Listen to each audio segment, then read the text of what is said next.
حضرت خولہ بنت ثعلبہ، ان کا ایک بہت دلچسپ واقعہ ہے۔ وہ واقعہ کیا ہے کہ یہ نا اپنے گھر میں بیٹھی تھی، ان کے شوہر نے ان سے زہار کر لیا۔ زہار مطلب کہ ان کے شوہر نے ان کو کہا کہ تو میری ماں کی طرح ہے، یا کوئی جسم کا ایسا حصہ انہوں نے اپنی ماں کے ساتھ تشبیہ دے دی ان کے حصے کو، کہ تیرا فلاں حصہ جسم کا وہ ایسا ہے جیسے کہ میری ماں کا فلاں حصہ ہے۔ چہرے کی بات کر لیں، بالوں کی بات کر لیں، ہاتھ کی بات کر لیں، کہ تیرا چہرہ ایسا ہے جیسے میری ماں کا چہرہ ہے۔ اس طرح سے تشبیہ دی اس نے، تو زہار کر لیا اپنی بیوی سے۔ اب حضرت خولہ بنت ثعلبہ، حضور صلی اللہ علیہ وسلم کے پہلے دور میں یہ تھا کہ جو بھی شخص اپنی بیوی سے زہار کرتا تھا تو وہ طلاق شمار ہوتی تھی۔ وہ ایسا ہوتا تھا کہ بس طلاق ہو گئی، اب یہ ایک ساتھ نہیں رہ سکتے۔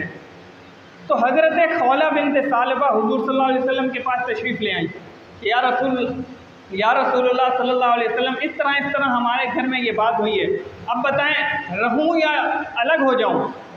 حضور صلی اللہ علیہ وسلم نے فرمایا کہ مجھ پر تو ابھی تک کوئی ایسا حکم آیا نہیں ہے کہ میں تمہیں کہوں کہ تم ساتھ رہو۔ یہ تو حکم یہ ہے کہ زہار ہو گیا تو علیحدہ ہو جاؤ۔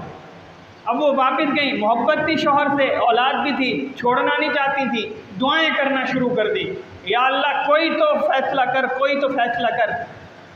اتنا روئیں، اتنا گڑ گڑائیں کہ اللہ نے قرآن کی آیتیں اتاری۔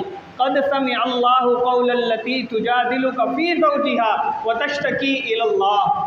یہ 28ویں پارے کی شروع کی چند آیات ہیں، اس میں زہار کے متعلق اللہ نے ذکر فرمایا ہے۔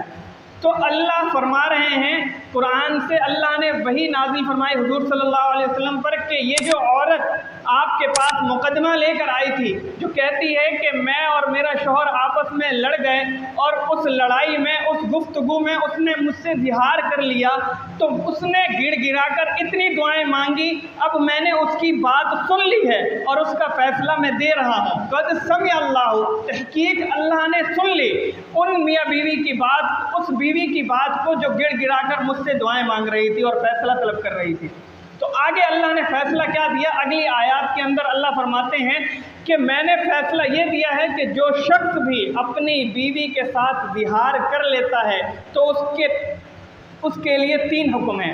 ایک حکم، وہ غلام آزاد کرے۔ اگر غلام کی اس میں طاقت نہ ہو آزاد کرنے کی، غلام اس کے پاس نہ ہو تو 60 روزے رکھے۔ اگر وہ 60 روزے کی طاقت بھی نہ رکھتا ہو تو پھر وہ 60 مسکینوں کو 2 ٹائم کھانا کھلائے، صبح اور شام۔ اب حضرت خولہ بنت ثعلبہ کو حضور صلی اللہ علیہ وسلم نے یہ پیغام دے دیا۔ وہ خولہ بنت ثعلبہ بوڑھی ہو گئی۔ حضرت عمر رضی اللہ تعالی عنہ کا دور ہے، اصل واقعہ مجھے یہ سنانا تھا۔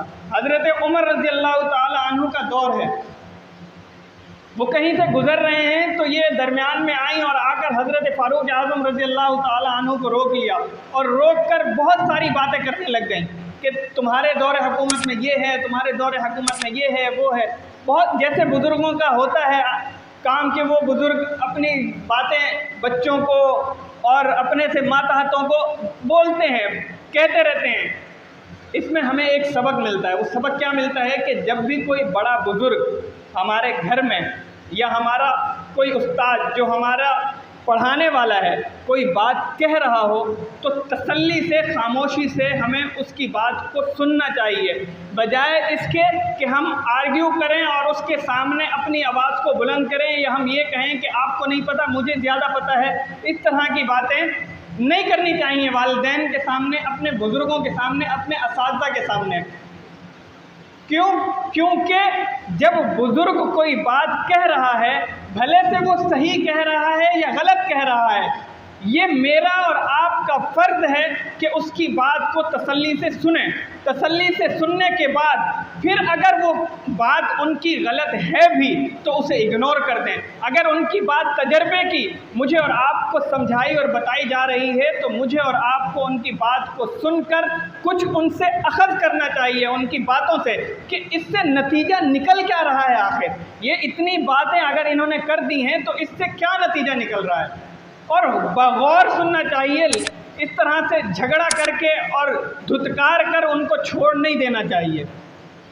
خیر، تو حضرت فاروق اعظم رضی اللہ تعالی عنہ جا رہے ہیں، حضرت خولہ بنت ثعلبہ نے روک لیا اور باتیں کرنے لگ گئیں اور بہت ساری باتیں کی، اور حضرت فاروق اعظم رضی اللہ تعالیٰ عنہ 22,50,000 مربع میل کا حکمران سر جھکا کر کھڑا ہے اور ساری باتیں سن رہا ہے۔